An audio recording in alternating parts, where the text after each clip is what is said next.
Hello students, welcome to the class.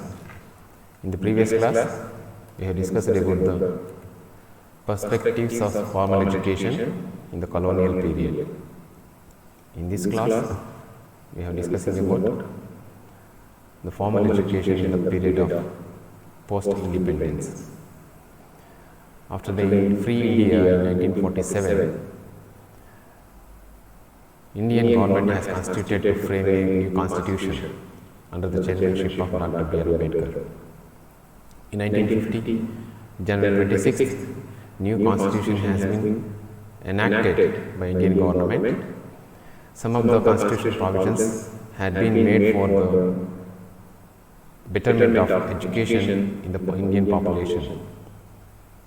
It was the need of the hour to improve the literacy rate among the Indian population. Let us look on what are the constitutional articles which are directly related to the education and literacy, etc. The constitution and its provision on education is clearly mentioned in its preamble. Education is a powerful instrument to achieve equality. As we know, India's society has been stratified on the basis of caste, creed, religion, etc. Indian constitution has made this discrimination as void and made all the citizens are equal. Education is also equally accessible to the all sects of the society. Some of the articles which have been inserted in the Indian constitutions are like 21A, 29, 38, 39, 45, 46, 280 and etc. 21A clearly mentioned that a person who is between 6 to 14 years has fundamental right to have education. Free and compulsory education has been made in this provision or this article. According to this article, Right to Education Act has been enacted by the Government of India in 2009. In 42nd Amendment places education in the concurrent list. Now education is in concurrent list. It means state as well as the central government has equal rights to make any articles or rules or regulations relating to the education and improvement of the education among the Indian population. Let us look on to the National Education Commission 1964 and 66. National Education Commission, popularly known as Kothari Commission, was an ad hoc commission set up by the Government of India to examine all aspects of the educational sectors in India, to evolve a general pattern of education and to advise guidelines and framework to the primary education as well as the higher education. It is famously known as Kothari Commission of Education. The main themes of education commissions are increase in productivity.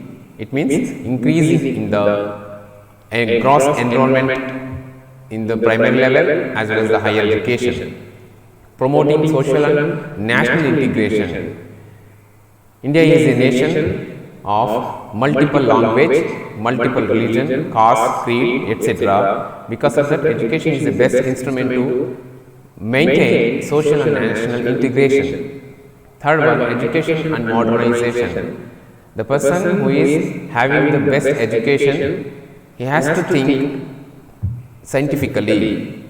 He is not linked with age-old traditions, customs, etc. He has to modernize himself or herself. Think broadly, accept new views, perceptions, new thoughts, etc. Developing social, moral, spiritual values. Mere having educated is not a source for society. If you want to become a human resource, then we have to possess social, moral and spiritual values. It may increase cooperation between the people, those who are living with ourselves. The main recommendations has been made by these commissions are free and compulsory education up to the age of 14 years, tri-language system in the state level. Each and every state has its own administrative language.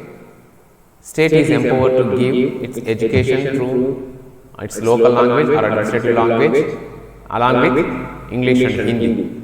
Spread of literacy and adult education has been made compulsory recommendation from this commission.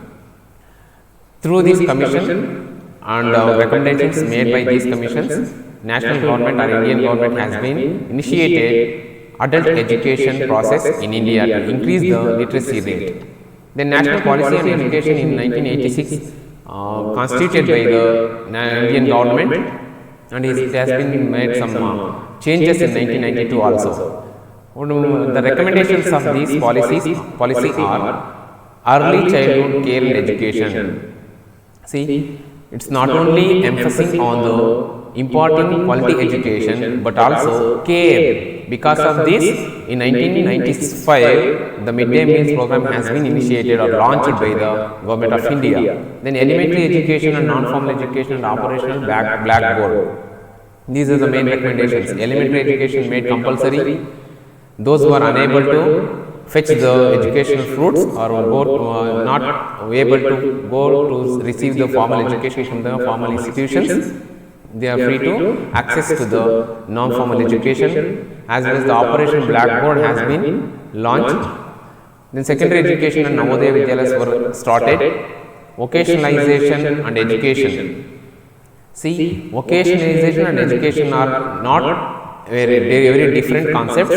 Education has been inculcating the vocational training to the persons, those who are receiving the education. Higher education gross enrollment rolls has been improved. Open university and distance education promoted in this policy. Joint engineering examinations, all India engineering entrance examinations and state level engineering entrance examinations. These are the common entrance examinations has been conducted on the basis of the recommendations from the National Policy on Education in 1986. Apart from these, which are the main upper bodies to control or to monitor the education process in India are Ministry of Human Resource Development, now it is called as Education Ministry, then UGC, University Grants Commission, National Council for Education and Research and Training, Central Board for Secondary Education, All India Council for Teachers Education and Technical Education, Directorate of State Education, Research and Training. Apart from these epoch bodies, Government of India has been initiated some of the programs to improve the literacy as well as the higher education in the Indian population. Take for example, Sarva Shiksha Abhiyan, Rashtriya Madhyamika Shiksha Abhiyan, Right to Education in 2009, and as well as the RUSA, Rashtriya Uchchatar Shikshana Abhiyan has also been initiated by the Government of India. These are the things we could able to have an idea about the formal education after the free India. Today we have discussed about the formal education system, what are the commissions and what are the recommendations made by the education commissions as well as the education policy in 1986. In the next class we are going to be able to discuss about all the spheres of education. Thank you for listening. Thank you.